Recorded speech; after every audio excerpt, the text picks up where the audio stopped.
नहीं अभी अच्छा अभी रिजिजू जी ने स्टेटमेंट किया कि वो चाहते हैं कि हम अपने एमपी से कहें कि डिस्कशन होना चाहिए। अब नॉर्मल प्रोटोकॉल होता है कि अगर कोई किसी का नाम लेता है तो फिर उसको रिस्पांस दिया जाता है। तो हमसे कहा कि हमें चर्चा करनी है।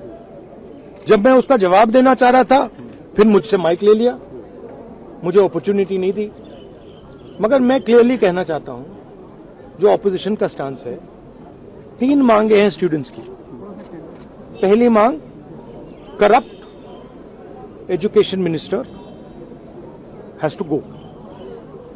सेकंड, जिन लोगों ने स्टूडेंट्स पे आक्रमण किया, मारा, उन पर एक्शन, अकाउंटेबिलिटी।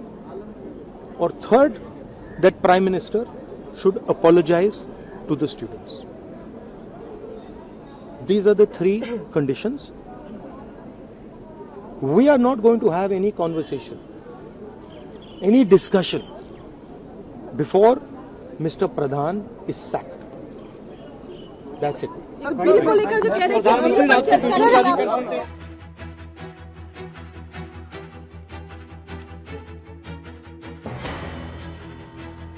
भवन परिसरातून राहुल गांधी यांनी सुद्धा प्रतिक्रिया दिलेली आहे।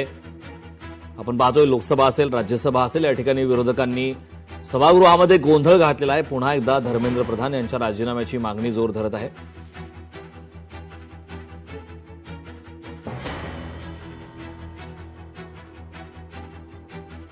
राहुल गांधी यांनी या संदर्भातली प्रतिक्रिया दिली। आपल्याला बोलायला देण्यात आलेलं नाही, मात्र धर्मेंद्र प्रधान यांच्या राजीनाम्यामध्ये कुठल्याही प्रकारची तडजोड नाही, त्या मागणीवरती अद्याप सुद्धा ठाम।